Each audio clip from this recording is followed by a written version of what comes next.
प्यारे बच्चों, आप सभी का इस YouTube channel online physics for you पर स्वागत है। आज से इस चैनल पर हम क्लास 10th के लिए एक कोर्स स्टार्ट करने जा रहे हैं। यह कोर्स सब्जेक्ट फिजिक्स के सभी चैप्टर्स को कवर करेगा। तो आज हम सबसे पहले स्टार्ट करने जा रहे हैं chapter electricity. It is your first chapter of physics for class 10th, electricity.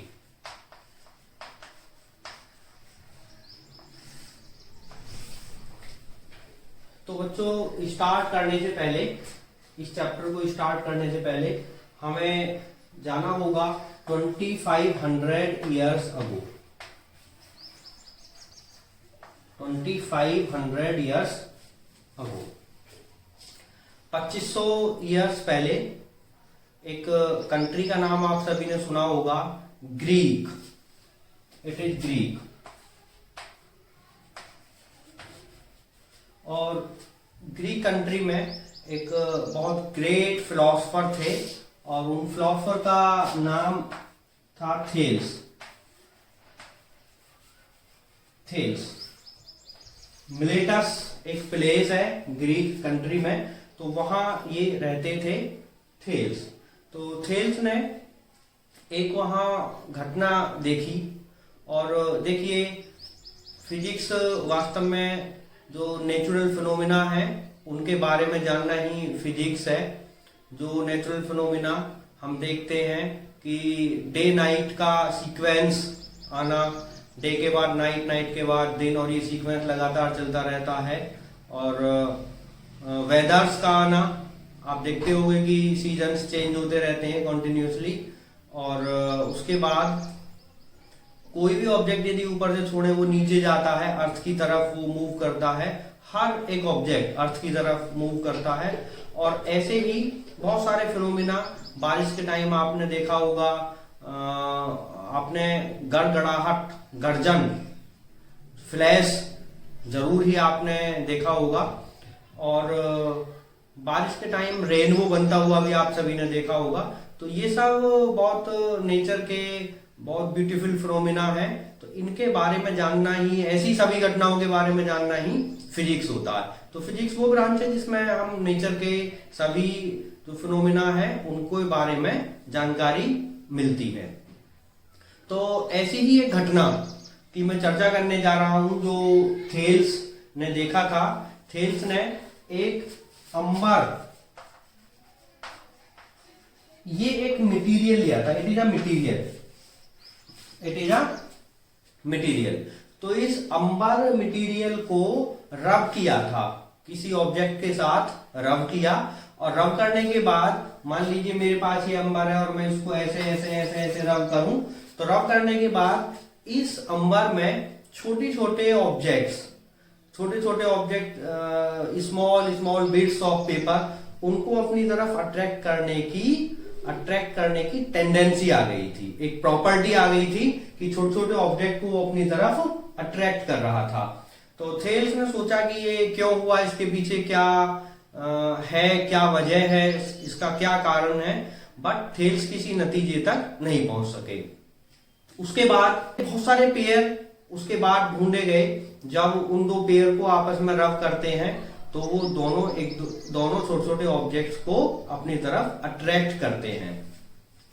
तो मेनली तो जो मटेरियल था तो वो अंबर था जहां से स्टार्टिंग हुई थी। तो इसके पीछे क्या रीजन था ये तो मैं बाद में भी डिस्कस करूंगा। लेकिन इस अंबर को इस ग्रीक लैंग्वेज में बोला जाता है इलेक्ट्रॉन।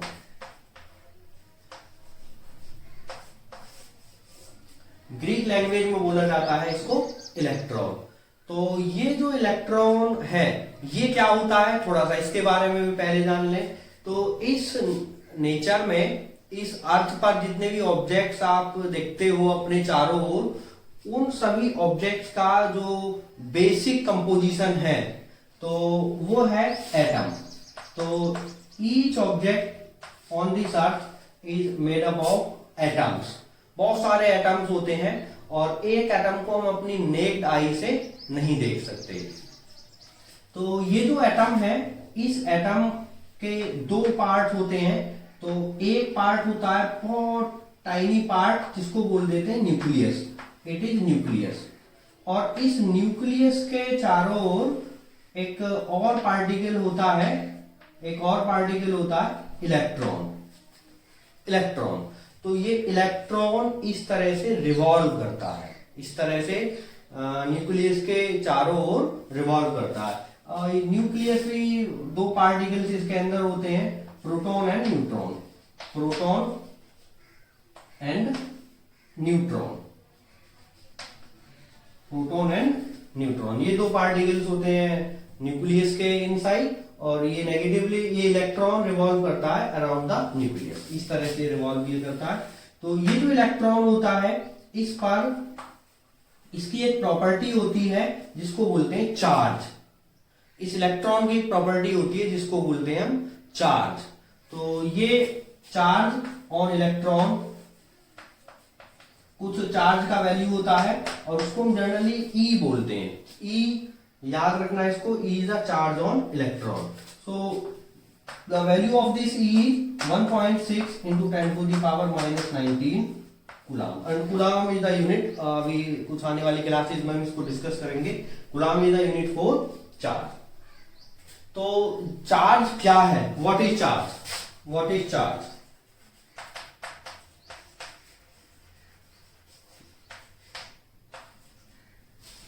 तो इस क्वेश्चन को ढूंढते हैं, इस क्वेश्चन के आंसर को ढूंढते हैं, व्हाट इज चार्ज। देखिए, कोई भी इस यूनिवर्स में जो भी कोई बॉडी है, मान लीजिए मेरे हाथ में ये चौक है, तो मैं कहूंगा इसकी एक प्रॉपर्टी है कि इसमें एक मास है, इसमें एक मास है। तो मास क्या है? Mass is the property of a body. So like this mass, this charge is also a property of a body. क्योंकि यदि ये बॉडी है तो इसमें मास होगा, और यदि ये बॉडी है तो उसमें इलेक्ट्रॉन होगा, और इलेक्ट्रॉन पर होता है चार्ज। ओके, इलेक्ट्रॉन पर होता है चार्ज। तो जितने भी इस नेचर में बॉडी है, हर बॉडी पर चार्ज होगा। अब जितने, एक यदि एटम की बात करें हम, in a atom number of protons, protons कहां होते हैं? Remember it is nucleus and inside the nucleus proton. So number of protons equals number of neutron, no, number of electrons, तो जितने प्रोटॉन होते हैं, जितने प्रोटॉन होंगे उतने ही इलेक्ट्रॉन होंगे, और जितना चार्ज प्रोटॉन पर होता है उतना ही चार्ज इलेक्ट्रॉन पर होता है। और दोनों जो चार्जेस होते हैं, यदि इस पर चार्ज प्लस ले हम प्रोटॉन पर, तो इलेक्ट्रॉन पर चार्ज माइनस। और ऐसा ही कन्वेंशनली हम यूज करते हैं, इलेक्ट्रॉन पर चार्ज को लेते हैं हम नेगेटिव और प्रोटॉन पर चार्ज लेते हैं positive. So charge on proton is plus E and charge on electron is minus E. ऐसा हम लिखते हैं, ऐसा हम मानते हैं कि प्रोटॉन पर प्लस चार्ज है, इलेक्ट्रॉन पर माइनस चार्ज है, और इनके नंबर इक्वल है, number of protons equals number of electron. So what is the net charge? So net charge is 0।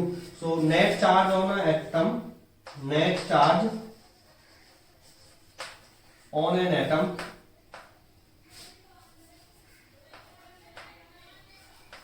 Atom equal 0। और क्योंकि इस पर चार्ज का वैल्यू 0 होता है, so we call it neutral, atom is neutral. अब आते हैं हम कि जब दो बॉडीज को हम रब करते हैं, तो रबिंग में ऐसा भी पॉसिबल है कि एक बॉडी से इलेक्ट्रॉन दूसरी बॉडी में ट्रांसफर हो जाए। क्योंकि प्रोटॉन को ट्रांसफर करना तो बहुत मुश्किल वर्क है, क्योंकि ये बहुत टाइटली बाउंड होते हैं, और प्रोटॉन एक ऐसे फोर्स से जुड़े हुए हैं जो इस नेचर का सबसे स्ट्रॉन्ग फोर्स है, सबसे स्ट्रॉन्गेस्ट फोर्स से ये प्रोटॉन एक दूसरे से जुड़े हुए हैं। बट इलेक्ट्रॉन इससे काफी डिस्टेंस पर भी होता है, और इसको आउट करना बहुत इजी है। तो जब इस अंबर को किसी और बॉडी के साथ रब किया गया होगा, तो उस बॉडी से या तो अंबर पर इलेक्ट्रॉन आ गए होंगे या अंबर से उस बॉडी पर चले गए होंगे।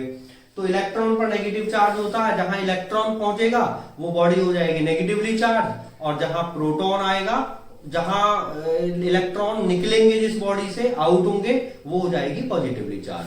तो मान लीजिए अब मैं लेता हूं ये टू बॉडीज हैं, body A and body B, और मैंने इनको रब किया, और रब करने के बाद यहाँ कुछ इलेक्ट्रॉन ट्रांसफर हुए, तो ये बॉडी कैसी होगी अब, क्योंकि नेगेटिव चार्ज यहाँ कम हुआ है तो यहाँ पॉजिटिव ज्यादा हो जाएगा, so this will positively charge body, and जहां इलेक्ट्रॉन पहुंचेंगे that body will be negatively charge, so it is charge. तो अभी तक जो मैंने डिस्कस किया, आपको चार्ज के बारे में मैंने बताया, और ये भी बताया कि हर एक बॉडी पर जो पॉजिटिव चार्ज है, नेगेटिव चार्ज है, वो इक्वल होता है, और नेगेटिव चार्ज को हम ट्रांसफर करा सकते हैं एक बॉडी से दूसरी बॉडी में, और सबसे जो छोटा चार्ज है वो इस इलेक्ट्रॉन पर चार्ज के इक्वल है, या प्रोटॉन पर चार्ज के इक्वल है, और इसका जो वैल्यू होता है वो होता है ये वैल्यू। कितना वैल्यू होता है? ये वैल्यू। तो कोई पूछे what is the charge on electron, so this must charge but with negative sign. What is the charge on proton, this must charge but with positive sign. So electron is negatively charged particle and proton is positively charged particle. तो बच्चों अभी हमने पढ़ा इस charge के बारे में, और हमने पढ़ा कि चार्ज इलेक्ट्रॉन पर सबसे छोटा जो चार्ज है इस नेचर में, that is charge on electron, charge on electron, and which is represented by E से उसको रिप्रेजेंट हम करते हैं चार्ज को। और टाइप्स होते हैं इसके टू टाइप्स ऑफ चार्ज, एक तो वो जो इलेक्ट्रॉन पर होता है और एक वो जो प्रोटॉन पर होता है। So there are two types of charges, positive charge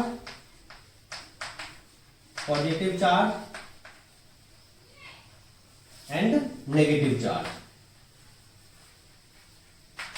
positive charge and negative charge. और दोनों पर जो इलेक्ट्रॉन और प्रोटॉन की हम बात कर रहे हैं, दोनों पर चार्ज का जो वैल्यू है वो सेम होता है, बट एक पर प्लस होता है, एक पर प्रोटॉन पर प्लस, इलेक्ट्रॉन पर माइनस, नेगेटिव चार्ज होता है। और जो यूनिट है वो एक बहुत ग्रेट साइंटिस्ट हुए थे जिन्होंने बताया कि दो चार्ज एक दूसरे पर कितना फोर्स एक्सर्ट करते हैं, उस फोर्स के लिए एक मैथमेटिकल कॉन्सेप्ट दिया था, तो उनका नाम था कूलाम। तो उनको रिगार्ड देने के लिए जो चार्ज का यूनिट है वो रखा गया है coulomb. So it is the name of the scientist, and coulomb is denoted by C, and one coulomb is very large unit, so we have some small units for charge, and I am writing these small units. 1 millicoulamb, so 1 millicoulamb equals 10 to the power minus 3 coulomb.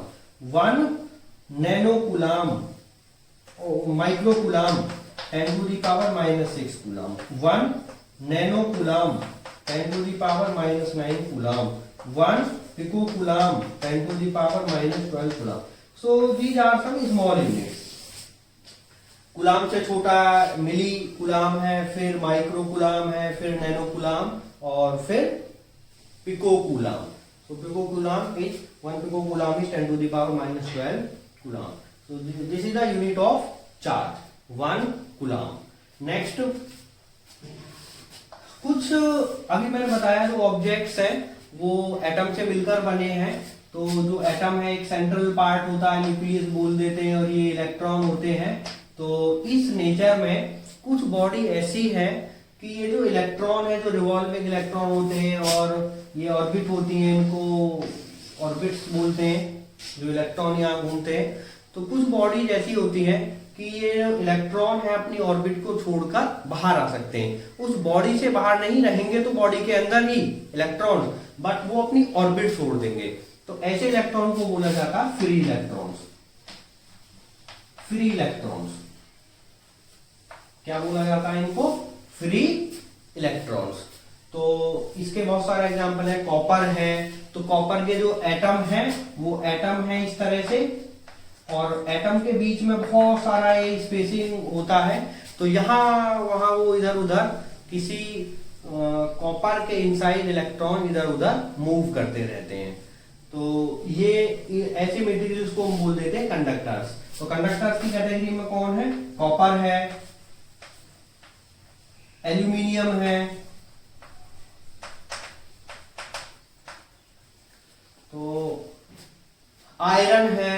तो ऐसे बहुत सारी एक category है ऐसे materials की जिनको बोल देते हैं हम कंडक्टर्स। और इसके दूसरी साइड ऐसे भी मटेरियल्स होते हैं कि जिनके इलेक्ट्रॉन अपने न्यूक्लियस से टाइटली बाउंड होते हैं, और यदि उनका टेम्परेचर भी बढ़ाया जाए, उनको हाई टेम्परेचर पर भी रखा जाए, तो अपनी ऑर्बिट छोड़कर नहीं आते हैं। ऐसे मटेरियल्स को बोलते हैं हम इंसुलेटर्स। तो यहाँ अब हम आगे स्टडी करने वाले हैं इस इलेक्ट्रिसिटी के बारे में, और इलेक्ट्रिसिटी जो डिपेंड रहेगी वो इन्हीं इलेक्ट्रॉन पर बेस्ड रहेगी। तो ये जो वर्ड है इलेक्ट्रिसिटी, ये इन्हीं इलेक्ट्रॉन से आया है, और हम अब आगे अपना जो भी डिस्कशन करेंगे इन फ्री इलेक्ट्रॉन्स के बारे में। तो अगला नेक्स्ट मैं टॉपिक यही लेता हूं, इससे रिलेटेड, चैप्टर से related, that is electric current. तो next topic is electric current.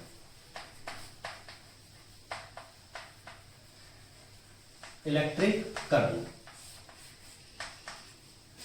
So consider I have a wire or conductor. So this is the wire or conductor. Wire or conductor. So this wire has large number of free electrons. अभी मैंने बताया कि free electrons होते हैं conductor के inside. तो I am taking this cross section. तो ये वायर है, तो ये जो ऐसा पार्ट होगा उसको क्रॉस सेक्शन बोलेंगे। तो this is the cross section. तो अब यहाँ ये इलेक्ट्रॉन फ्लो हो रहे होंगे, कुछ इलेक्ट्रॉन फ्लो हो रहे होंगे, और यदि एक इलेक्ट्रॉन होगा तो कितना चार्ज फ्लो होगा? E। दो इलेक्ट्रॉन फ्लो होंगे तो कितना होगा? 2e। 3 इलेक्ट्रॉन पर चार्ज कितना होगा? 3e। 4 इलेक्ट्रॉन पर चार्ज कितना होगा? 4e। तो इस तरह से 4e, 5e, 6e। तो हम जनरली जो चार्ज को डिनोट करते हैं Q, और हम बोल देते हैं charge on a body is N into E, क्योंकि या तो 1e चार्ज होगा, एक इलेक्ट्रॉन आएगा, 2, 3, 4।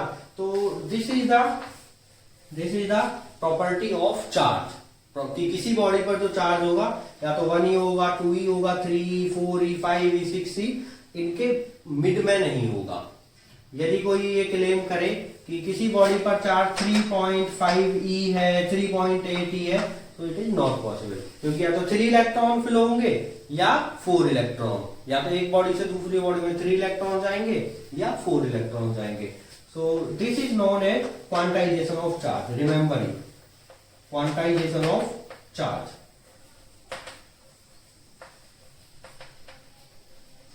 Quantization of charge. So next cross section है, तो इससे कुछ चार्ज फ्लो हुआ, और वो कितने टाइम में चार्ज फ्लो हुआ? 1 सेकेंड में। तो उसको बोल देंगे हम इलेक्ट्रिक करंट। क्या बोल देंगे? Electric current. तो इलेक्ट्रिक करंट का डेफिनेशन क्या होगा? The charge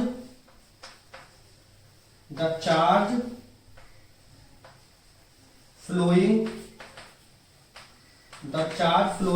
through a cross section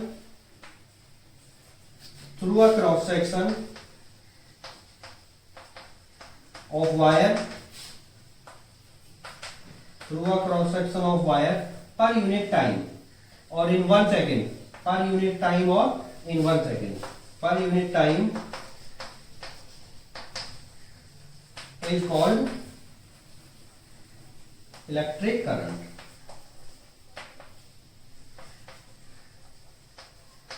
Is called electric current. तो अब ये बताइए बच्चों कि यदि यहां मैंने देखा कि Q चार्ज फ्लो हुआ और वो फ्लो हुआ 2 सेकेंड में, और हमें क्या चाहिए?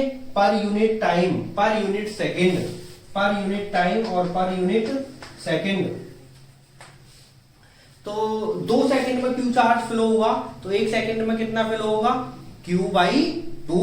और यदि 3 सेकेंड में इतना चार्ज फ्लो हुआ तो हमें 1 सेकेंड के लिए चाहिए तो Q/3। यदि 4 सेकेंड का Q चार्ज फ्लो हुआ तो 1 सेकेंड के लिए Q/4।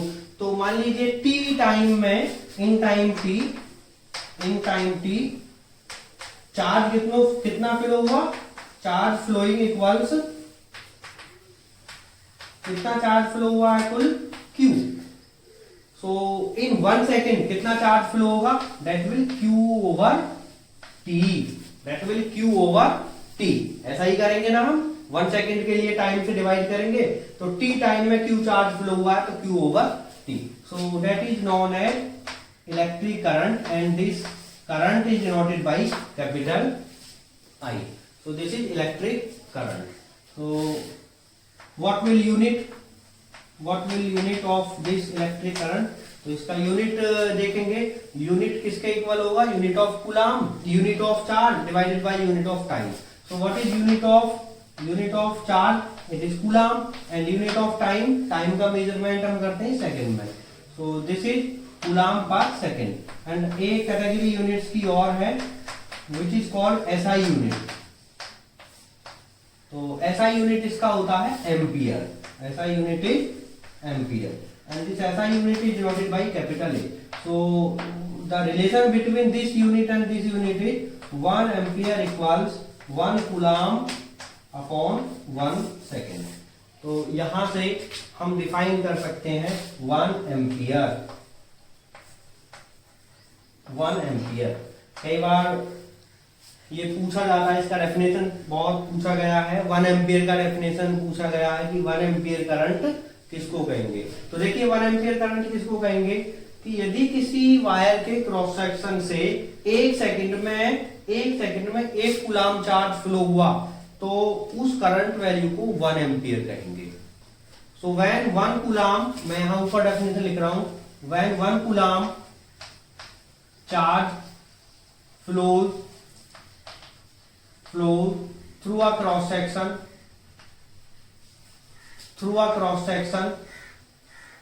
of wire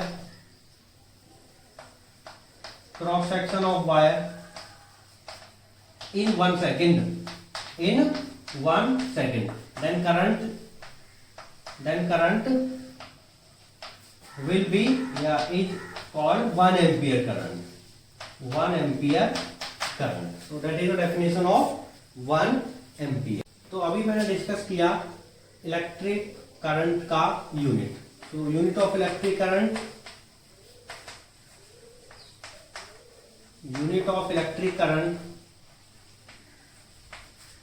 is ampere और कूलम पर सेकेंड भी इसका दूसरा नेम है, सो it is ampere. So we have some small units also like 1 milliampere. So 1 milliampere equals 10 to the power minus 3 ampere. 1 microampere equals 10 to the power minus 6 ampere. So these are two small units of electric current. Next, ammeter. So what is ammeter? It is a device or instrument. It is an instrument which is used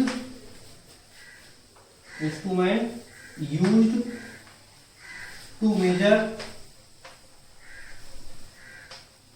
electric current.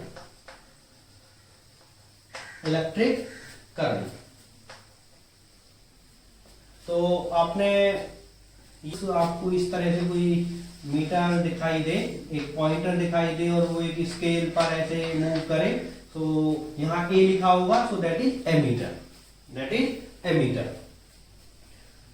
It is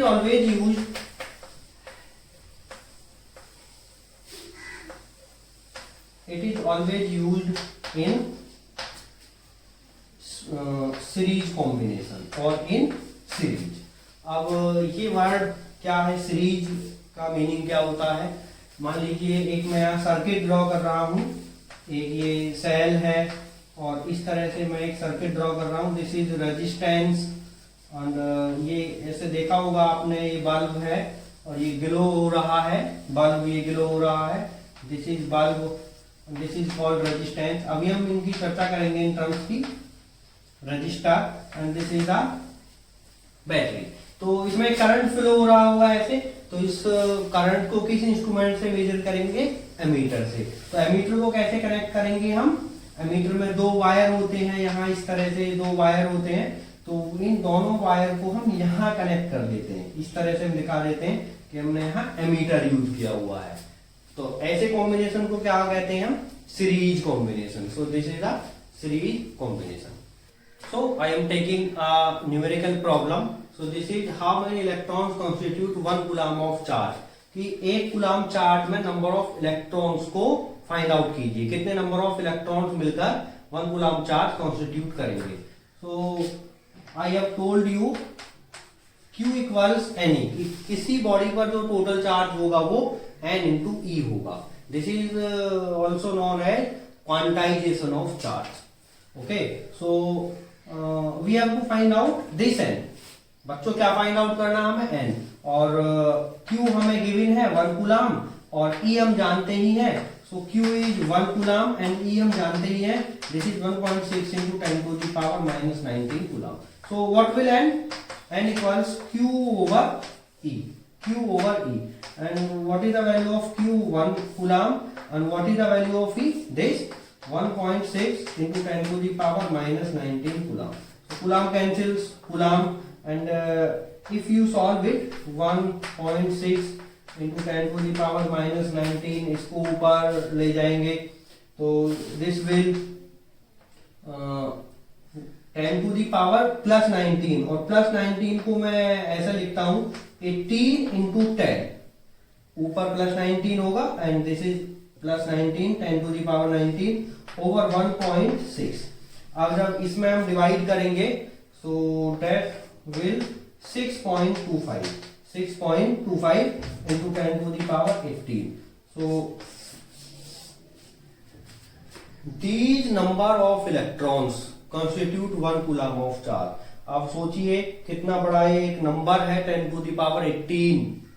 10 to the power 18 is a very large number. तो कितने बहुत सारे electron मिलकर 1 coulomb of charge को constitute करते हैं। सो 1 coulomb charge is a very large unit, इसीलिए मैंने वो कुछ स्मॉल यूनिट्स बताए थे, मिली कूलम बताया था, माइक्रो कूलम बताया था, nano coulomb and pico coulomb.